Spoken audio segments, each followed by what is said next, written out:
ہم سب کہتے ہیں کہ جب مقدر میں ہر چیز لکھی ہوئی ہے تو پھر سزا اور جزا کا تصور کیوں؟ اور یہ سوال ہر ایک کے ذہن میں ہے کہ ہم کہتے ہیں یہ ہر چیز لکھی سی، میرا فلانا کام ہو گیا لکھیا سی، جب لکھا ہوا ہے تو سزا اور جزا کا تصور کہاں سے آ گیا؟ پھر ہونا نہیں نا چاہیے، کیونکہ ایک چیز طے شدہ ہے کہ آپ کے مقدر میں یہ حادثہ لکھا ہے، یہ فلاں لکھا ہے، یہ لکھا ہے، یہ لکھا ہے، آپ نے چوری کرنی ہے، ڈاکہ مارنا ہے، نماز پڑھنی ہے، یہ کرنا ہے، ہر چیز لکھی ہوئی ہے۔ جب لکھی ہوئی ہے اور وہ ہو گئی ہے تو پھر سزا کیسی؟ نیکی کی تو جزا کیسی؟ وہ تو آلریڈی ہے۔ اس کے بارے میں ایک چیز میں کہنا چاہتا ہوں، میرے مطابق انسان کی تقدیر میں، مقدر میں نہیں، تقدیر میں، سب سے پہلے مقدر اور تقدیر کا فرق سن لیں، یہ دونوں علیحدہ لفظ ہیں۔ مقدر وہ ہے جو اٹل ہے، جو بدل نہیں سکتا، اور مقدر گزرا لمحہ ہے۔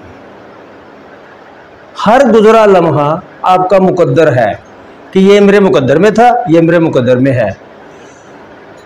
تقدیر جاری لمحے کو کہا جاتا ہے، جو آپ کا لمحہ چل رہا ہے نا، وہ ہے تقدیر۔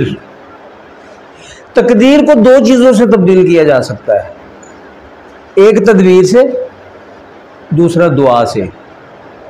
کون ہے وہ جو مسترب کی دعا قبول کرتا ہے؟ کسی کام کے لیے دعا کر رہے ہو نا، اگر تو میرے مقدر میں لکھی ہوئی تو پھر تو جو مرضی کر لے، کچھ بھی نہیں ہوگا۔ وہ آپ کو منع کرتا ہے، رب تعالیٰ آپ کو منع کرتا ہے، یہ نہیں کرنا، یہ نہیں کرنا، یہ نہیں کرنا، ورنہ سزا ملے گی، نہیں کرے گی تو نہیں ملے گی۔ لکھا تو نہیں نا پھر رہا۔ میرے نظر دو چیزیں لکھی ہیں انسان کے مقدر میں، تقدیر میں دو چیزیں لکھی ہوئی ہیں، اس کے علاوہ کچھ نہیں لکھا ہوا۔ یہ آنسر پیپر انسان خود حل کر رہا ہے، ساری زندگی خود حل کرتا ہے۔ وہ دو چیزیں کون سی ہیں؟ موت، اس کا وقت معین ہے، وہ چینج نہیں ہو سکتا۔ دوسری چیز آپ کا کھانے والا رزق،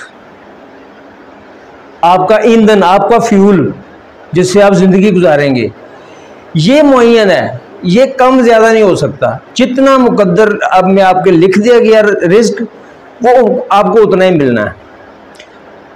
اب دوسری چیز آ جاتی ہے کہ ہم گناہ کرتے ہیں اور اس کی سزا بھی ہمیں پتہ ہے کہ اس کی یہ سزا ہے، ہم اس سے اجتناب کرتے ہیں، بچ جاتے ہیں۔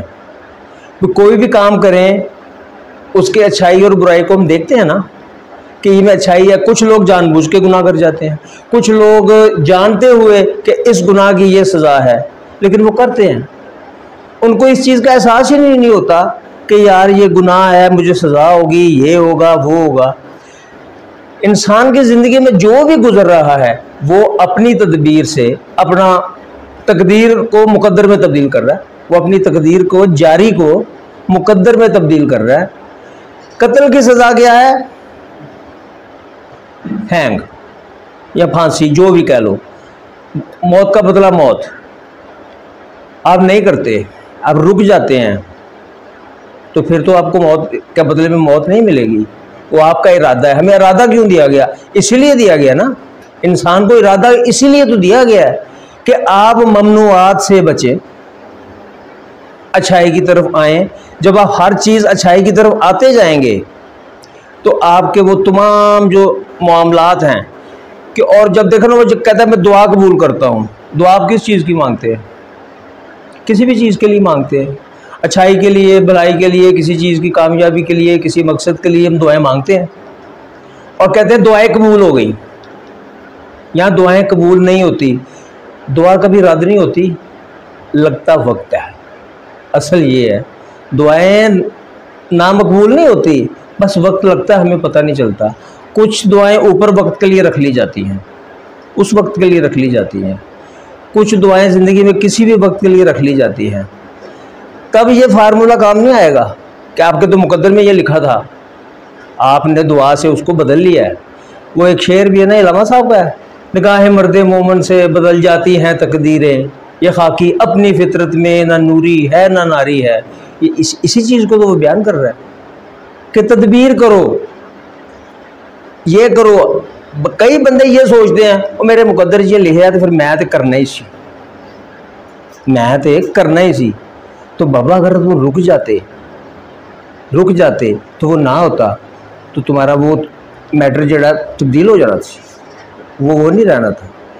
تو انسان کے مقدر میں اور تقدیر میں دو چیزیں صرف لکھی ہوئی ہیں، باقی جتنا آنسر پیپر ہے انسان اپنے عمل سے، اپنی کوشش سے، اپنی دعاؤں سے، اپنی تدبیروں سے اس کو خود لکھ رہا ہے، کیونکہ یہ وہ پیپر ہے جو آپ کے سامنے ہے. لکھی ہوئی ہے اس پہ بھی سوال آ جائے گا کہ اگر رزق بھی لکھا ہوا ہے تو ہم پھر کام پہ کیوں جائیں؟ میں نے کچھ لکھا ہوا ہے، میں نے کچھ جو نہ جائیں، جو لکھا ہے وہ آپ کو ملے گا، نہ جائیں کام پہ.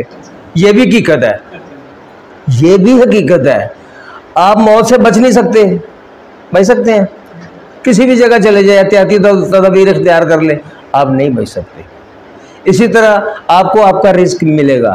انسان کے ساتھ، کسی کے ساتھ جو معاملات ایسے پیش آتے ہیں کہ اس کے پاس کھانے کو کچھ بھی نہیں ہوتا، لیکن قدرت سبب بنا دیتی ہے، کچھ نہ کچھ بنا دیتی ہے اس کا سبب.